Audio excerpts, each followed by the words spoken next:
On February 12, 1949, a man in his 30s named Leonardo Paez paced around a radio station in a city called Quito, which is the capital city of Ecuador. It was a Saturday night, and Leonardo and all the people around him were working very hard to get ready for an urgent broadcast. So Leonardo was the director of Radio Quito, which was a highly respected news station owned by a popular newspaper called El Comercio. Most people in Ecuador basically got all their news either from this news station or that newspaper, or both. And running a radio station with such a great reputation was really a source of pride for Leonardo, who had grown up in Quito. So he took his job very seriously, which was why tonight was such a big deal for him. He was about to deliver a potentially life-changing broadcast to the entire city. And just thinking about the gravity of this moment was making him feel sick and sweaty. In the room with Leonardo was a team of producers and sound technicians, as well as one of the station's top news anchors. Most of the last-minute work they were all doing involved organizing stacks of paper that contained instructions about what to say and what to do during this pivotal broadcast. That's what the anchor was double-checking right now. He was the one who had written the broadcast script, and he would be the one actually reading it on the air. Leonardo looked anxiously over at the clock on the wall.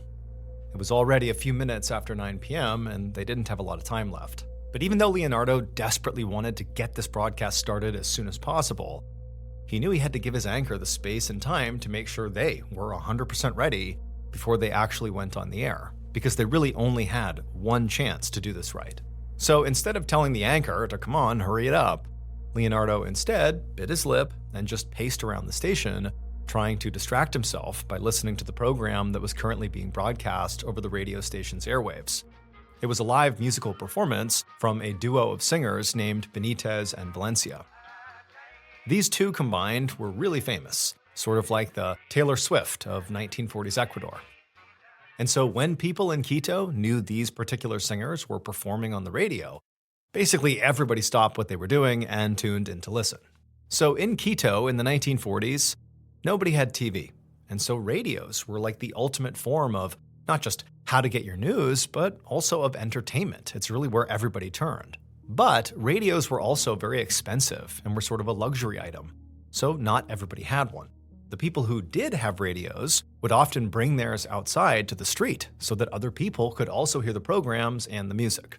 And Leonardo knew that all of this meant that at this very moment, all across the city, most of Quito's 250,000 residents were gathered around a radio. And he needed to get his broadcast on the air while he still had everybody's attention. He turned and saw the anchor finally lean back in his chair, indicating he was ready, and so Leonardo knew it was time to go live. Leonardo turned and nodded to his technicians, who were all sitting at a table covered in broadcasting equipment, and one of them, after seeing Leonardo's cue, leaned forward to adjust several knobs and then hit a button on the control panel. And the instant he did this, the voices of the singing duo cut off, and a large red sign that said "On Air" lit up on the wall right above the table. Basically, they were going to cut off the performance to do this broadcast and catch everybody in Quito off guard. And then the anchor leaned into their microphone and, in a very urgent voice, said that they were interrupting this musical program because there was an alarming event happening that everybody in Quito had to hear about. Then he explained the reason for this broadcast. Ecuador was being invaded. About half a mile away from the radio station, 17-year-old Jose Antonio stood outside a restaurant with some of his friends. Jose and his friends and all the diners, plus a bunch of people out on the sidewalk, had been gathered around the restaurant owner's radio, listening to Benitez and Valencia sing, when suddenly the music had cut out and the anchor had come on to say that their country was under attack. And so as Jose and this group is sort of caught off guard and listening to this sudden announcement, the announcer got really emphatic and said, "Listen, the city of Latacunga has been destroyed." And at that, Jose's mouth fell open and he felt this jolt of fear in his chest. Latacunga was only about 60 miles south of Quito. So Jose, along with everybody else around him, instinctively leaned into the radio so they could hear more about what was happening and why. But when they all did that, the broadcast suddenly stopped just as abruptly as it had come on, and the music program came back on. But the street got really quiet as Jose and the crowd just kind of stood there, waiting for something to happen. I mean, really, nobody knew how to react to this. A few people began looking up at the sky, thinking maybe warplanes might be flying overhead, and actually Jose began doing that too, wondering if, that's the next step. But there were no planes, and there were no signs of, anything that would indicate that war was happening nearby, or, whatever destroyed Latacunga was approaching Quito. All Jose could hear was the echo of other radios around the city, now back to playing this musical program. But as the seconds ticked by and the crowd gradually began talking again and kind of going back to normal, some people began making jokes and suggesting that this broadcast was literally a joke, that was meant to be a prank. Others just kind of brushed the whole thing off and just went about their evening as if it had never even happened. However, Jose did notice that some of the people at the tables outside the restaurant where he was were still just kind of staring at the radio and shifting around like they were restless or uncomfortable, like clearly that broadcast had struck a nerve. Jose also kept fidgeting around and trading worried looks with his friends and the other people around him because he wasn't so sure this was a joke. And the reason he wasn't sure was because a sudden invasion of their country had actually happened before. 7 years earlier, in 1941, when Jose was just a kid, the much larger country of Peru had invaded Ecuador after an argument over land along a shared border. Instead of settling the argument diplomatically, the Peruvian army stormed into the disputed territory in Ecuador and conquered it pretty easily. And the fighting had only lasted for maybe about a month before Ecuador accepted that they had lost and retreated, giving up the land. But even though the fighting back then had never actually reached Quito, it had been a terrifying experience for residents of Quito because it made them realize they were not able to defend themselves against a foreign invader. But just then, as Jose and the others are sitting outside the restaurant kind of grappling with what could be going on here, how real is this, is this a prank? Just then, the music that had come back on again on the radio cut out, and once again, the broadcaster's voice came on, and they said they had an update. The enemy had landed their aircraft right on the outskirts of Quito in a northern area called Cotocollao, which was only 8 miles from the center of Quito. And suddenly Jose and the others realized that if the enemy had destroyed Latacunga in the south and now landed in Cotocollao in the north, then the city of Quito was effectively surrounded. But before Jose could even process this thought, another man's voice came on the radio. And unlike the first voice, which was emphatic but, basically calm, this guy was absolutely panicked. He said he was the chief of Quito's newspaper, and then he basically screamed, "The airbase has been taken over by the enemy and destroyed. They're exterminating everything and everyone." He continued to yell that the enemy was using poisonous gas and they were using fire and they were literally killing people and destroying homes and buildings. And then he issued a simple and terrifying warning. They're coming. Jose felt himself let out this yelp that he couldn't even control. He was so suddenly terrified. But he didn't even hear it because all around him, everybody else seemed to react basically the same way all at once. And the streets erupted in screaming and praying and just absolute chaos. Some people began pointing up to the sky, yelling that they could see the enemy. More and more people suddenly began flooding out onto the streets, crowding around the radios, trying to hear more information. They're all terrified and they don't know what's going on. Jose wanted to begin to tell these new people who were coming outside sort of what he and others had heard so far, but everybody out on the street was sort of talking over each other. It was just complete madness. And then literally on the radio, there's all these different voices coming over because clearly the news station is panicked and they can't even get a cohesive message out over this broadcast. However, despite this madness, the one word that kept coming through on the radio that everybody heard was "Go hide. Hide from the enemy. Hide." And Jose and some other people around him were thinking about doing just that when finally a new voice took over the broadcast. And this man was louder and more authoritative than the others, and it sort of immediately projected calm, not just clearly calm on the other end on the broadcast side, but it sort of quelled the crowd for a second. This person sounded like an authority figure, and this person introduced himself as the mayor of Quito. And he said that yes, there are cities around Quito that are currently under attack, but he said he had clear direction that he wanted everybody in Quito to follow. But despite this instruction really being the first kind of clear next steps for people to follow, it didn't make Jose feel any better about this. because the mayor told the people of Quito that the women and children, they had to flee, go hide, go away, go find somewhere safe. But the men had to stay and fight. Jose felt this rush of adrenaline because he's thinking, am I old enough to be considered, one of the men? Will I be expected to fight, or are they going to tell me to go flee with the women and kids? Like, he didn't really know. But he had this calming thought. He's like, you know what? We're at war, and I am going to fight. So he signaled to his friends, sort of saying, all right, let's go, let's get ready here. And the group came together and they left the restaurant. And at that exact same second, a car came flying past on the street, narrowly missing Jose and his friends. And Jose saw it screech around the corner and out of sight before he heard this loud bang and the crunch of metal against stone. Immediately, some men ran after this car because clearly it had gotten into an accident and they need to go if they need help. But other people started running in the opposite direction.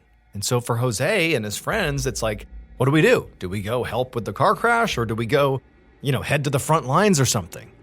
At the same time, women were running by, clutching children, and Jose saw a pregnant woman stumble on past, grimacing as she held her stomach. Screams were echoing from all around him, along with the rapid pounding of boots on cobblestones as people basically ran in every direction. Jose was still trying to figure out which way he should go and what he and his friends should actually do here when he heard a news speaker's voice come on the radio, who announced himself as the Minister of Government, which was basically like the person who controls the security of the entire country of Ecuador. And the Minister of Government said to forget about what the mayor had told them about fighting the enemy, because Ecuador's weapons were literally not powerful enough. There was nothing that anyone in Ecuador could do. This is what the minister said. He basically said, we're going to lose. Just then, another new voice came on the radio. It was this very fast-talking man who said he was actually reporting live on the ground in Quito. Then he screamed out over the broadcast for everyone to run. And then his feed abruptly cut out. And then the original announcer came back on, and his voice shook as he said that reporter who had just said for everybody to run had just been killed. It was 9:21 p.m. 21 minutes had elapsed since this broadcast first went over the air, announcing this invasion of Ecuador. And in that time, it was like the country had spiraled into absolute madness. Now, remember, at this point, Jose is gathered with his friends. He's sort of begun to leave the restaurant, but so many things have happened all around him that he and his friends are just kind of standing there near the restaurant, not really sure what to do. And as they're standing there, Jose noticed that all these people who previously had just remained seated or remained near radios, it was like everybody all at once just got up and began running in different directions, running to the churches, running to their homes. It was like the entire country truly was just in full-blown panic mode. Jose also began to notice families come running out of their homes, dragging suitcases and belongings with them, getting ready to, evacuate hopefully, but where could they even go? They're surrounded. And just then, Jose heard the sound of glass shattering, and he saw a few people over at the restaurant's bar taking liquor from the shelves and pouring themselves drinks before tossing the bottles on the floor. Jose looked and realized his friends had already left him, so he's just standing here all alone. And he knew by this point he can't just keep standing here thinking about what he's going to do. He needs to do something. He needs to act. But just then, the radio crackled back to life, and once again there was a voice calling out one final update. But it was so crazy all around him, Jose couldn't understand what this final update actually was. He just didn't hear it. However, Jose could clearly see other people around him had heard this final update, and they were obviously reacting to it because they stopped. Everybody stopped running around. They put down their suitcases, and everyone just kind of stood there. And then people began going for their guns and knives and torches. And then, once this huge, now armed crowd came together, they began to move as one, all in the direction of the city center. In the city center, in the Radio Quito station, Leonardo watched as the anchor delivered that final update, the one that Jose had not heard but others had and clearly reacted to. A minute later, Leonardo heard glass shattering somewhere one floor below him, along with a loud crackling sound. Then he smelled smoke, and he noticed the air in front of him inside the studio was getting hazy. And then from outside the building, he heard somebody yelling, "Fire!" Behind Leonardo, the anchor grabbed the microphone and pleaded on air to anybody who was listening that the radio station was in trouble and to please come help. But there really was no one left to help them. They were on their own. And when Leonardo and his team realized this, they knew they had to get out of this station by themselves. And so they ran together down the stairs to the exit. But before they even got to the bottom of the steps, the smoke from the fire became so thick they couldn't even breathe. Leonardo realized that the whole first floor must be engulfed in flames. And so the only way out was actually to go up, not down. So Leonardo led the group back up the way they came, running back through the second floor office building, the studio space, where they had recorded the broadcast, and headed up the stairs to the very top floor. And by the time Leonardo got to the top floor, he could hear screams coming from somewhere below him, and they sounded painful and horrible. He hoped his coworkers had been able to follow him up here, but by this point there was so much smoke in the building, he really couldn't see, so he didn't know who was here with him and who had been left behind.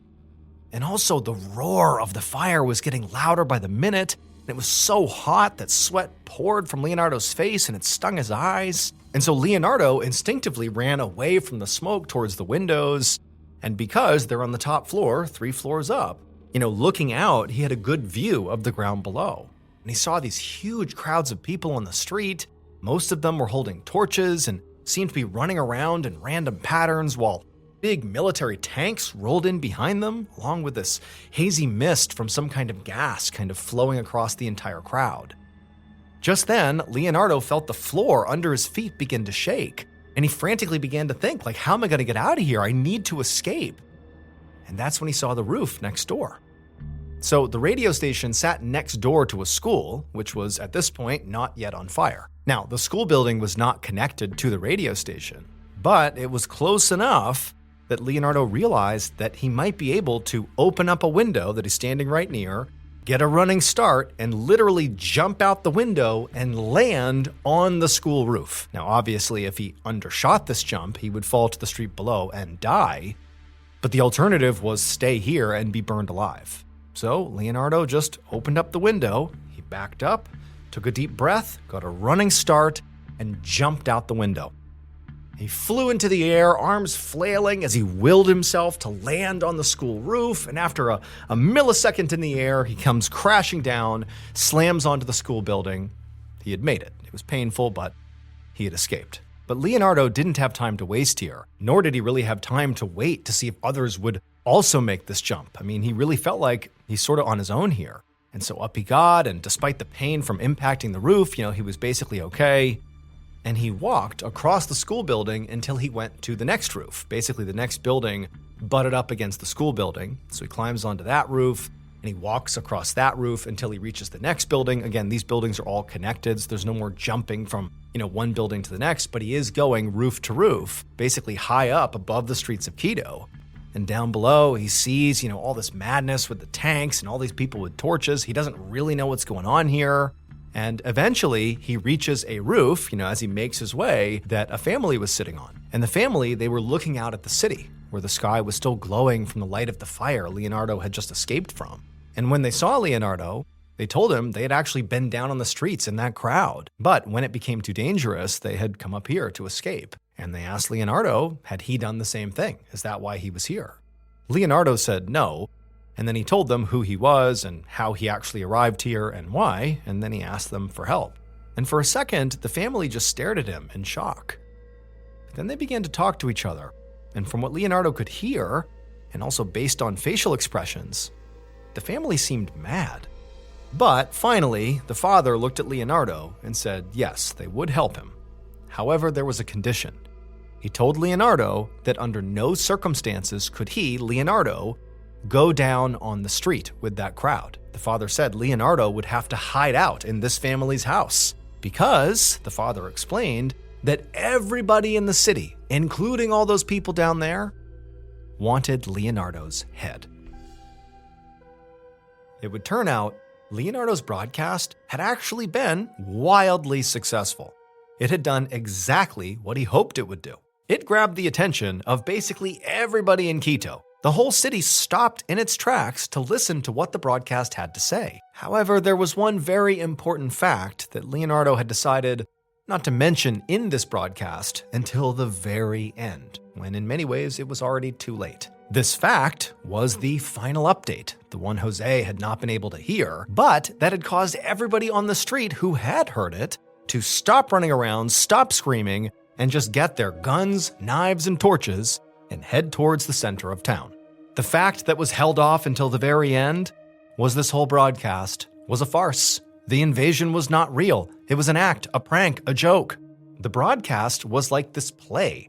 It was an adaptation of a fiction novel called War of the Worlds by H.G. Wells, which is about an alien invasion. And so what Leonardo did is he orchestrated this broadcast to sound and feel like a real breaking news broadcast about an alien invasion. The exact same thing had actually been done in the United States a few years earlier in 1938. But in the American version, the listeners had been warned at the beginning of the broadcast that it was not real, and it still caused mass panic, even though they had been warned. And so, during Leonardo's broadcast, when he finally revealed the truth at the very end, the listeners were not, soothed. They were not like, oh boy, what a great prank. They were furious. So furious, in fact, that they went to the radio station in the city center where Leonardo and his broadcast crew were, and they lit it on fire. And so between the radio station fire and also between all the people who took their own lives preemptively, believing aliens were going to be here any minute to kill them, torture them, abduct them, the death toll from this night, from this farce, was between 6 and 20 people. And a whole lot more people were also injured in the chaos. As for 17-year-old Jose Antonio, he would survive, and later in life, he would actually give a tell-all interview about his experience during the so-called alien invasion. As for Leonardo, he didn't face any criminal charges, no jail time, nothing. But this whole incident really destroyed his credibility, and it made people not trust him in Ecuador. So it was basically impossible to get work. And so eventually he had to move to Venezuela. And then as for Radio Quito, the at one point very influential, very important news broadcast, they wouldn't make another broadcast for 2 whole years after this incident.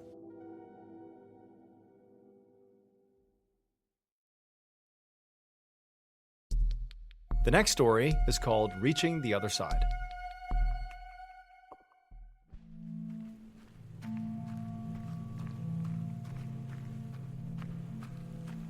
On the evening of Sunday, January 26, 1851, a 23-year-old man named Bailey Staples hurried up the walkway of a home in Fall River, Massachusetts. It was so cold that Bailey's could see his breath, but despite the weather, he could not stop smiling. And that was because he was about to do something that he loved to do that made him a lot of money, and it was actually the 3rd time that day that he was even doing it. I mean, this was awesome. Bailey's was a psychic medium, and he was about to perform a seance.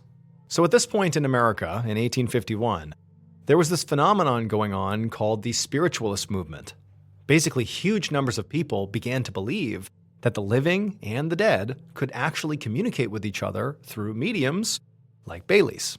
And at this time, there was a very specific way that mediums like Bailey's conducted their seances. They would sit at a round table along with all their guests that were going to participate, and they would summon spirits. And what would happen is the participants in these seances could literally tell when it was that the spirit actually made contact with the medium. Because the round table they were all sitting at would shake or move, sometimes the table would thump so violently that one of the legs of the table would break off.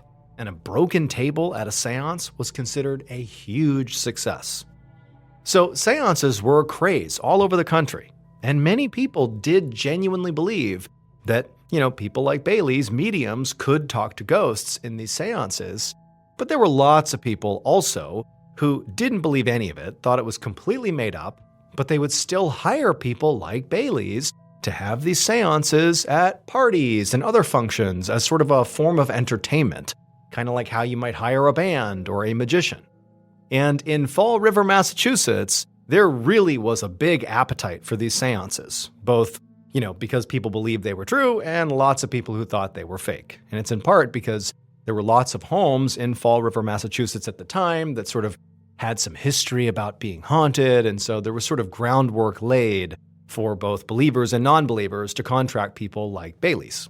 Now, to be clear, Bailey's whole seance act was a blatant fake. In fact, many of the people who hired Bailey's knew in advance that it was all an act, that Bailey's really was more of a performer than a psychic medium. But Bailey's was really good at faking it, and so he had become kind of like the go-to medium, certainly in Fall River, which meant for him to maintain this flow of business, he really had to put full energy into every performance to keep getting people to call on him. So on this day, as Bailey's is sitting there getting ready to start his third seance of the day, he was tired. I mean, it's pretty exhausting to do these performances, but he knew he just had to get that second wind and just push through and do as good of a job as he possibly could. And so as the homeowner of this third seance opened up the door and let him inside, Bailey's was sure this was going to be at least as good, if not better, than the other performances of the day. Moments later, the homeowner, John Gardner, led Bailey's into the living room where several other guests were already gathered. Bailey's immediately snapped into character. He swooshed his cape as he walked in, and he waved his hand around the room to command their attention. And when everyone turned to look at him, he said, "I have broken 2 tables today, and now I've come to break yours." The guests all cheered and clapped, and Bailey's could tell they were going to be a very enthusiastic audience, which always made these seances much more fun. So into the parlor they all went, and they all took a seat around this big circular table in the middle of the room. And then Bailey's dimmed the lights and walked around the table giving his instructions. He then told them to all hover their hands over the table with their palms down and their fingers spread, and that each of them would have to touch the hands of the person sitting next to them. He told them that once they were all touching, it would create a circuit that was more inviting to the spirits. And so once all of his guests got into position with their hands, Bailey's took his seat and did the same thing with his own hands, creating a full circuit all the way around the table. And at that point, everybody was ready. And so he nodded, and in a commanding voice, he said that now he was going to speak to the spirits. And if the spirits in the room felt like answering, they would move this table. The room got deadly quiet as everyone waited to see what Bailey's would do. But Bailey's just let the tension grow, because he knew that the longer he waited, the more anticipation would build. This was actually Bailey's favorite part of the performance, and he could feel his own heart begin to race. I mean, this really was exciting. But then finally, he broke the silence and called out to the spirits in the room and demanded that if there were a ghost here, to make itself known. And at this, everyone immediately began to look around excitedly, which created the quick distraction that Bailey's actually needed to perform his first trick. So mediums used a few different tools to help them fake communication from these ghosts, and one of those tools were these special hooks that they actually attached to their wrists, and they hid them under their sleeves. And then when they put their hands palm down, hovering over the table like they told everybody else to do, those hooks would actually go below the table and grip on, so the medium could, without looking like they're actually touching the table, literally lift the table up and rattle it around, again, without appearing to actually touch it. Now, it actually took a lot of strength to do this. I mean, imagine moving a huge table around, just like with your arms kind of hovering over the table.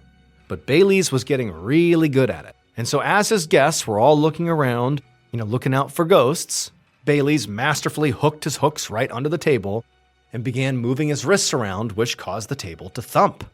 And as soon as this happened, a woman on the other side of the table screamed, and the other guests began laughing and getting really excited.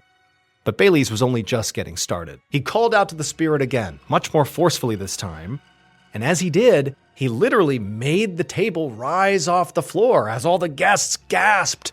One man asked how Bailey's was even doing this. I mean, he knew this was fake, but how are you lifting the table up? Because his hands are over the table, remember. It's just these secret hooks underneath. But Bailey's just kind of ignored the man and smiled. And then he said to the spirit that if you're willing to communicate with us, rap on this table one time. And then Bailey's used the hook, underneath the table to make a knocking sound. And as he did this, the woman who had first screamed on the other side of the table, she jumped. She was so scared. And it actually caused Bailey's to have this surge of adrenaline, like he was really doing a good job. And so Bailey's actually kind of leaned into this and rattled the table a bit more for dramatic effect. And in doing this, Bailey's was really exerting himself. He's trying not to give off the vibe that he's moving this table around, but he really is. And so he's sweating bullets. And he's also yelling out to the spirit, demanding them to come forward and talk to us. But then, as Bailey's is doing this big act here that he in no way suspects is going to actually call spirits into the room, he suddenly felt the room turn icy cold. And he had this weird tingling sensation flowing through him. He blinked and then his vision got hazy. This had never happened to him during any of his seances. And clearly it was having an effect on him because he no longer was trying to communicate with the dead. He was just kind of standing there, very uneasy, like the seance was actually doing something, that there really might be spirits in the room.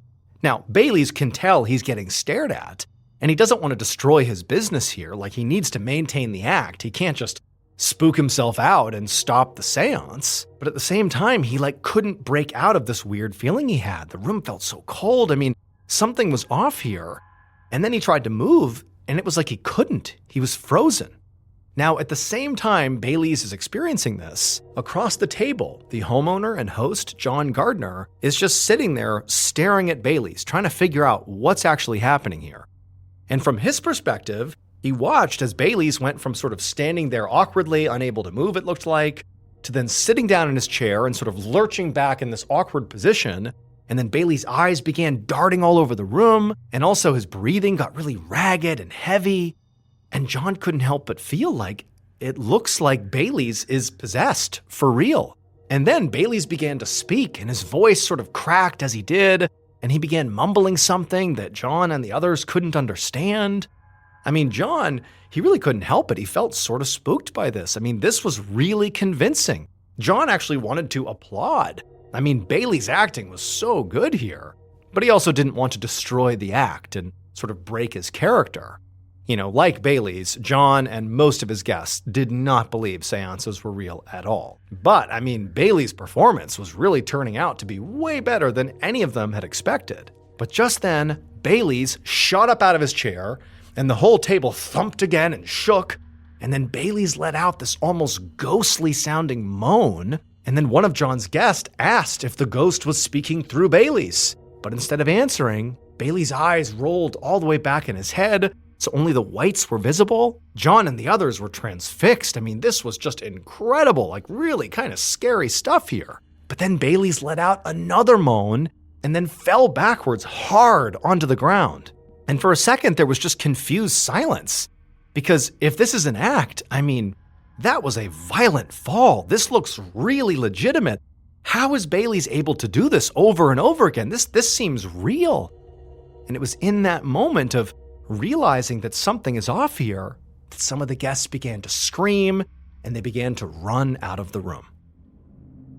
A few minutes later, a local physician named Dr. Hopper ran into the parlor of John Gardner's home.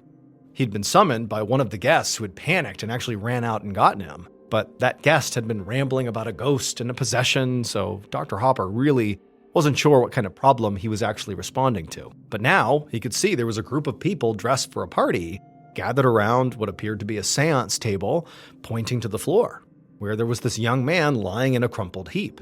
Dr. Harper went to the young man and reached out and felt the man's neck, but there was no pulse. And so the doctor turned and looked at the group and said, "He's dead." And before the group could really even react, the doctor said, "Now hold on, someone needs to slowly and clearly explain what happened here." John Gardner stepped forward and now in a very shaking voice explained that this young man was a medium whose name was Bailey Staples, and he had been doing a seance, and he had demanded a ghost talk to the group. And then a moment later, he was thrashing around, apparently possessed by this ghost, and then he fell to the ground, dead. John said they had all thought this seance was a fake. I mean, when they hired Bailey's, they literally thought this was just going to be a performance, nothing real. But now, I mean, they didn't know what to think. This looked very real. Dr. Hopper shook his head, not really sure what to make of this explanation. He certainly did not believe in ghosts, but after a quick examination of Bailey's, he really couldn't see any obvious cause for the medium's death.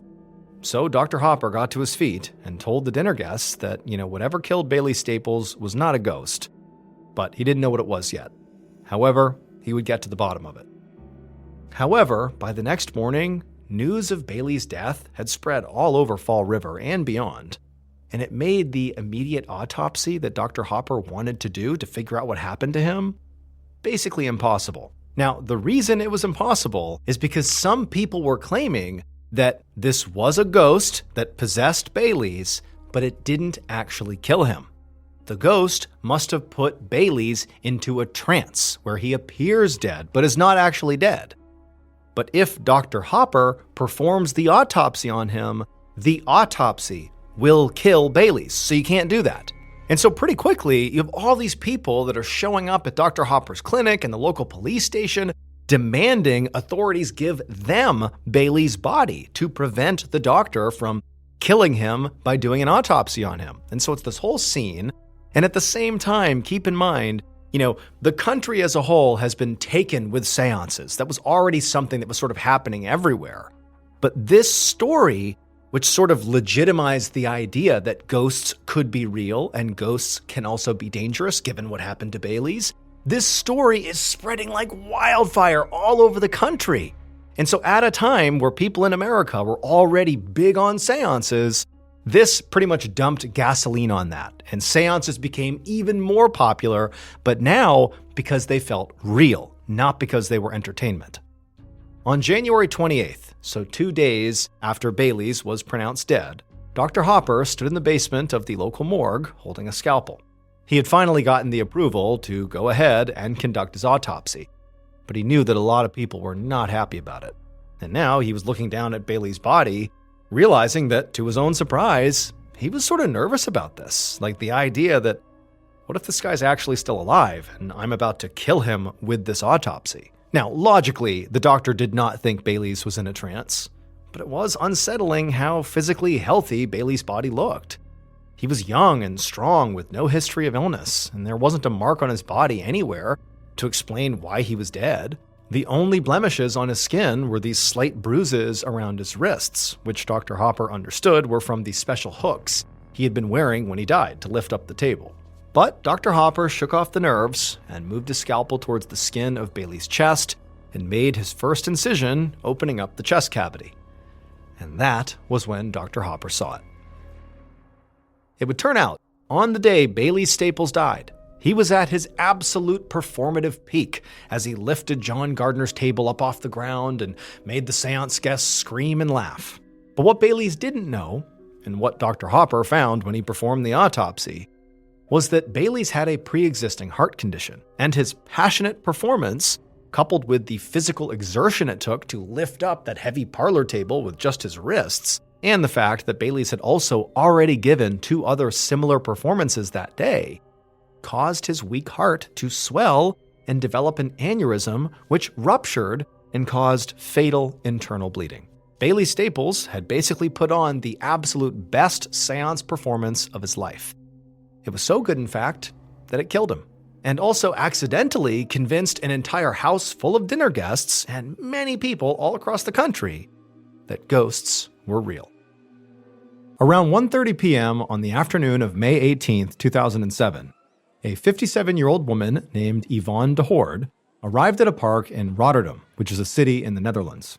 She was there to meet up with her friend, and she had to cut through the park to get to his house. Yvonne went to her friend's house almost every day, and usually when she walked through the park during the week, there weren't that many people around.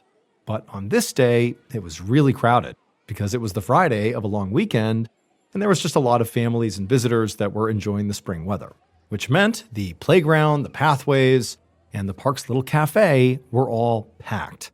But Yvonne didn't pay that much attention to the crowds because she was busy thinking about her friend. They'd known each other for years, and they had what she considered to be a very special connection that Yvonne didn't think she had with anybody else. Now, Yvonne knew that a lot of people might say her and her friend's relationship was sort of more strange than special.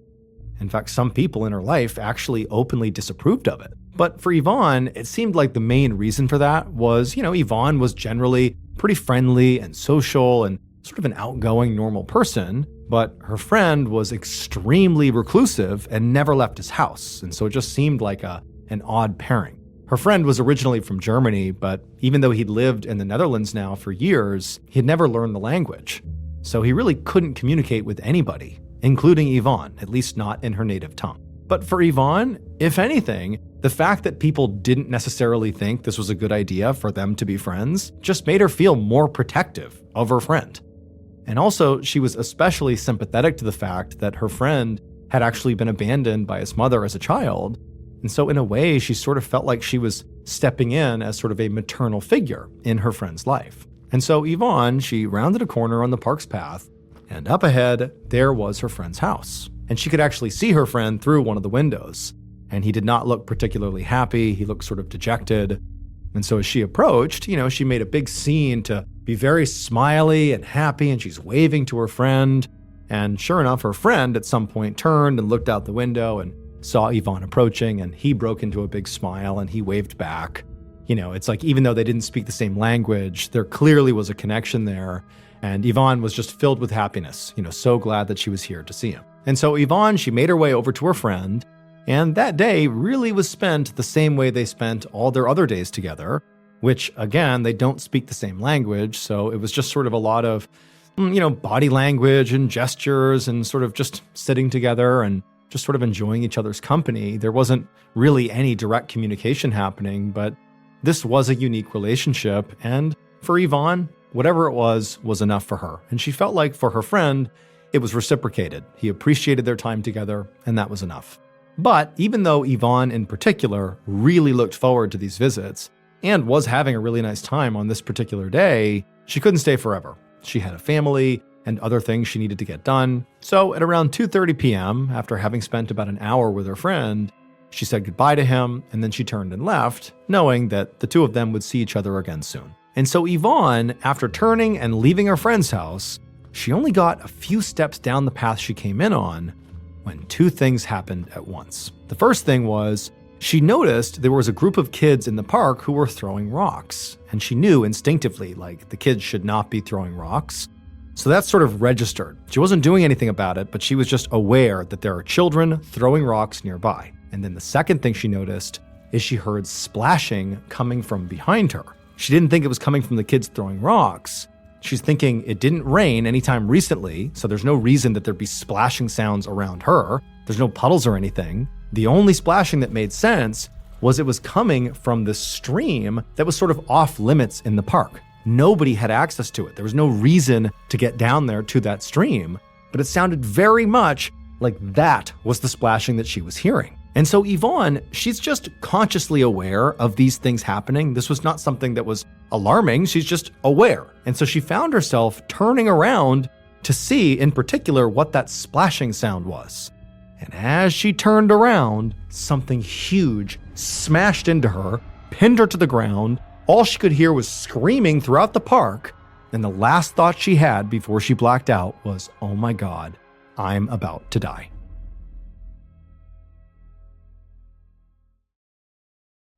Not far away, a man named Arvid Hendricks, who had also come to this same park with his wife and his two kids, heard the screams echoing through the park. He was right outside the cafe that Yvonne had been walking towards, and he had just been about to go inside when all this commotion had started. So this particular cafe sat on a path that cut through the park itself.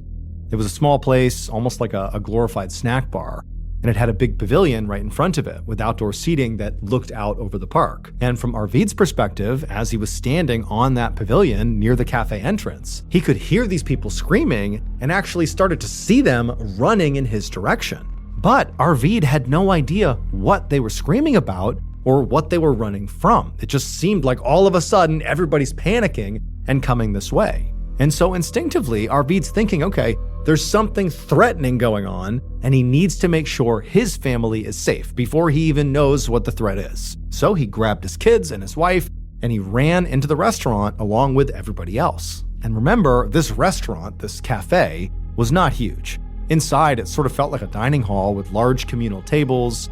And so with all these people rushing inside, this place quickly became chaotic. And then after all these people came inside, a few of the people went forward and did their best to barricade the front doors. Even though they were glass and would be pretty easy to break through, they did what they could to sort of block them off. After this, despite there still being this really intense energy sort of buzzing around the room, things actually kind of calmed down. Arvid and probably many other people in this cafe did not know what was going on. They had just sort of reacted instinctively and went in here, assuming there has to be some real threat out there. Let's take shelter.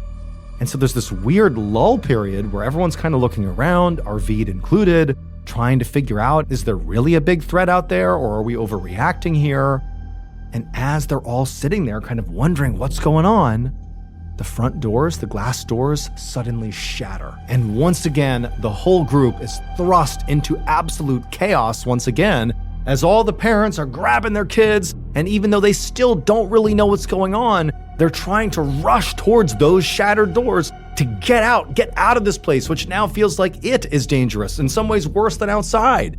And so it's this huge bottleneck as the door, as everyone's screaming, there's just madness happening. And Arvid, he could tell there was no way he could get through this cluster of people desperately trying to get out. And so he just grabbed his wife and his kids, and they went under one of the tables and they hid. And for the next couple of minutes, everything all around Arvid and his family continued to be absolutely chaotic and madness. But then eventually, everything just went quiet as everybody else made their way out of the cafe. And it was just Arvid and his family sitting there wondering what the heck is going on. And for a moment, Arvid felt like, okay, I'm safe. I don't know what's going on, but me and my family, we are safe. However, before he instructed his kids and his wife to come out of their hiding spot, he heard the sound of more glass shattering, and then he heard these loud stomping sounds as something huge was making its way through those front doors into the cafe. And suddenly, it hit Arvid when he looked out and saw what it was, why everybody was running. And he also realized that he and his family were now trapped. It would turn out all the people in Yvonne's life who frowned on her special friendship had been right to do so. Because although Yvonne loved her daily routine with her friend did not actually feel the same way. Every day when Yvonne went to visit, she would sit with her friend and keep him company. And Yvonne's friend would smile back at her. This was sort of the rapport they had developed, at least in Yvonne's mind. The smiling back and forth suggested they were friends. What Yvonne didn't realize is that them smiling back and forth was actually something her friend hated. And on that particular Friday afternoon, her friend was already in a very bad mood. The park that surrounded his house was so crowded and so loud, and those kids who Yvonne saw throwing rocks when she left had been doing it earlier. They were throwing rocks that whole time that she was visiting with her friend, and some of those rocks were hitting her friend's house. And it was making him so agitated and mad. And then the whole time through this interaction, Yvonne is smiling over and over at her friend, thinking this is so great, and it just totally sent her friend over the edge. And so when Yvonne finally left and walked away, the friend, should have felt relieved because now, one of the things that was really agitating him was gone. Yvonne, she was gone. But the friend knew she wasn't really leaving for good. She would just come back tomorrow, like she always did, with that same enraging smile on top of all the other things that were so annoying. And the friend just could not take it any longer. So he snapped. He stormed out of his house, splashing through that off-limits stream in the park to get to Yvonne as she walked away. And just before he reached her, she turned around and saw him. This time, he smiled at Yvonne before she could smile at him. And for once, she didn't smile back. Instead, she looked terrified. And this was because Yvonne's friend was a 400-pound silverback gorilla named Boquito. And the park he lived in was a zoo. To silverback gorillas, smiling is not a sign of friendship. It's a sign of aggression and hostility. So it's very likely that from Boquito's point of view, almost every day for years, Yvonne had been coming to his enclosure, in essence, to threaten him. At least that's very likely how he interpreted it. And he had been basically threatening her back whenever he smiled by showing his teeth. And he thought maybe that would get her to go away, but it never worked. She always came back and just continued to threaten him. And so eventually, like the story goes, it became too much. Luckily though, Boquito didn't harm really anybody except for Yvonne. He bit her over 100 times and broke multiple bones, but Yvonne did survive. But no other guests were harmed. including Arvid and his family. They were trapped in that cafe with Boquito, who, after attacking Yvonne, had charged in there and was walking around, but Boquito never attacked. And so at a certain point, Arvid and his family were able to run to safety. After she recovered, Yvonne would tell the media that Boquito was still her darling. That's what she called him. And in fact, she would go back to the zoo to see Boquito after that. But this time, she didn't smile.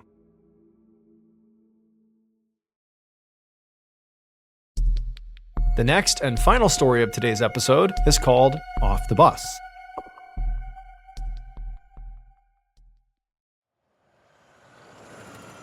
At 3 a.m. on August 11th, 1965, a 19-year-old student named Ali Dogan sat in the front seat of a passenger bus as it headed down a dark, narrow road in northwest Turkey. Ali and about 50 other passengers were on their way from the city of Ankara to Istanbul, which is the largest city in Turkey, and they were about 3 hours into a 5-hour trip. Ali had passed the time so far by speaking with the man who just happened to be sitting next to him.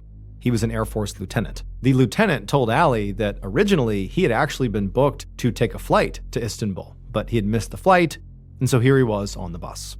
But he told Ali that actually he was really enjoying this bus ride. He had never been on a long bus ride before, and critically, he had scored the very front seat in the bus, so he could basically see out the front window of the bus. And so for him, that was kind of exhilarating. And for Ali, he had actually switched spots with a previous passenger who had been sitting next to the lieutenant when they first boarded. He had switched with that person because Ali, the reason he was switching, was he wanted that view too. And so he and this lieutenant were sort of bonding over their shared excitement over, watching the road as they drove for hours on end. Ali and the lieutenant spoke in very quiet voices since almost everybody else on the bus was fast asleep. But these two, they're pumped, they're watching the road, they're talking about it quietly. But at a certain point, Ali, despite his enthusiasm for this ride, he started to feel pretty drowsy too. Ali was on his way back to Istanbul where he went to college. And later that day, because right now it's 3 a.m., later that day, he had a big exam. And he knew that as much as he wanted to stay up and sort of enjoy the ride, he really needed to get some sleep. So he took his sweatshirt and rolled it up like a pillow, put it behind his head, told the lieutenant he was going to sleep for a bit, and then he put his head back and closed his eyes. However, about 15 minutes later, when Ali was just really beginning to actually fall asleep, the bus was suddenly filled with screams, and Ali, he opened his eyes and he was looking out forward in the direction the bus was going, and he saw these bright headlights bearing down on the bus, and he knew they were about to collide with somebody on the road. And then the bus hard swerved to the right, and Ali's trying to hold on to the partition to keep himself seated. Then he's getting ready to smash into this other vehicle, but right at the last second, the bus turns and slams off the road and comes crashing down in this ditch right off the side of the road. And then the bus kind of lurched to a stop because the bus driver was able to stop the crash. And for a second, Ali's looking around, everyone's so shaken up by this, and he's feeling, very relieved that they did not smash into an oncoming car. But despite feeling that relief, Ali quickly realized they had another problem. The bus was starting to fill with smoke. And so Ali and the lieutenant, in virtue of sitting at the very front of the bus, were the closest to the door leading off the bus. And now clearly, everybody needs to evacuate. There's some kind of fire that's happening because of the crash they've just been in. And so Ali and the lieutenant, they stand up, and the bus is kind of at a slant here because they're in this ditch, and they go up to the very front of the bus, and they actually look out the cracked front windshield, and they see there's this huge truck also in the ditch on the side of the road, and they're figuring that they must have collided in some way, like that was the truck that forced the bus off the road. And so it's like, okay, they've gotten into this accident, there's clearly a fire, we just gotta get off this bus. And so Ali and the lieutenant, they get to the door and they try to open it, but the way the bus kind of crashed into this ditch, it sort of warped the frame of the bus. And so the lieutenant, he got down there and he began smashing on this door to try to open it up.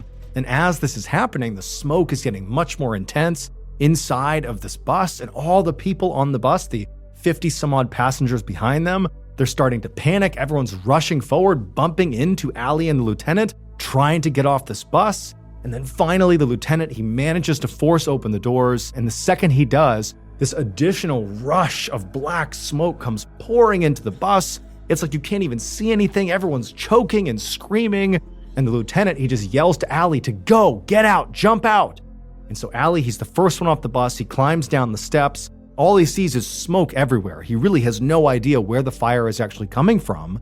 And so instinctively, he just jumps out of the bus, just jumps as high and as far as he possibly can.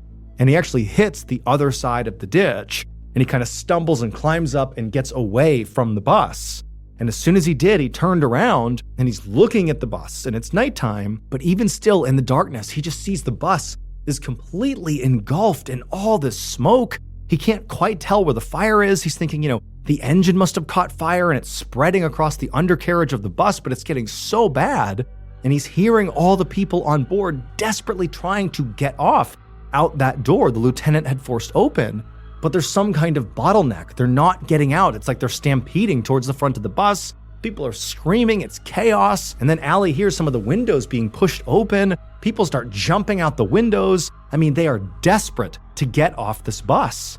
And at first, what Allie hears are screams of what sounds like desperate and scared people just trying to evacuate. But quickly, those screams, when the folks started coming out of the bus, turned to pure agony. But as Allie is listening to this and watching this disaster unfold, he's thinking, okay, well, the reason they're screaming is because it's possible they could be catching on fire here, or maybe, they're jumping off and breaking bones or getting hurt from leaping out the window, and that's all terrible. But people are getting out of this bus, and before long, they're going to come up and over that side of the ditch, and they're going to join me. Like, these people, they're coming out of the bus. I'm seeing it happen. But all that happened is the screams of agony got louder and louder, and nobody came over that ditch. It was Allie all alone, and he had no idea why. All he sees is smoke, and all he hears is screams. And then at some point, authorities show up, and they clearly are right into the fray, trying to extinguish whatever fire is going on and trying to get people out and away from the bus. But despite this huge effort that Allie's watching happen right in front of him, granted it's obscured by the smoke, still nobody, including the lieutenant, came over the ditch to come be with Allie. He was all alone. But eventually, Allie noticed a few of the authorities that had shown up to assist in this emergency were walking away from the smoke in the bus, carrying what appeared to be bodies. But as Allie stared at these people carrying these bodies, he realized they weren't whole bodies. They were body parts. It would turn out most of Allie's and the rest of the passengers' assumptions about exactly what happened in that crash were correct.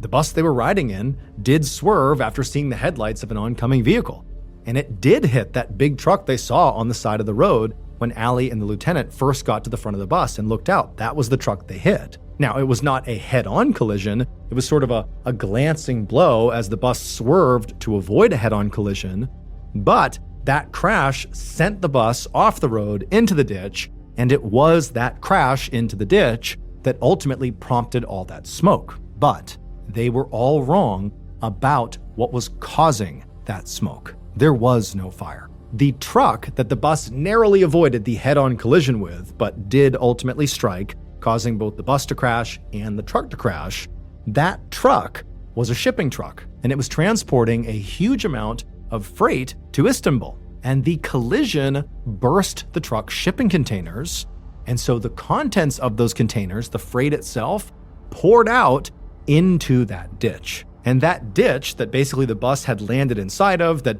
Allie had sort of jumped over on his way to get out of the bus, and that others were sort of falling into when they were coming out of the bus to avoid this, fire, or so they thought. It already had some water in it when that freight entered into the ditch. So the freight and the water combined. And that combination caused a chemical reaction, and that chemical reaction caused the smoke.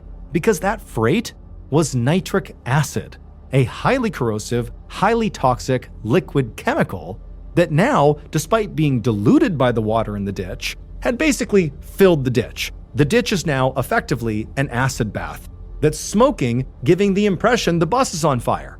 And so all these folks are leaping out of the bus and landing in the ditch, which again is an acid bath, and they're being dissolved by the acid. Allie, when he left the bus first, he leapt out of the bus. He thought there was the fire right there, and he jumped up and out trying to clear the fire. And what he really did is he cleared the acid bath and landed on the other side, avoiding dissolving in the acid. But virtually everybody else in the bus was going right into the acid. And so in the end, of the nearly 50 people on board that bus, 26 literally dissolved to death.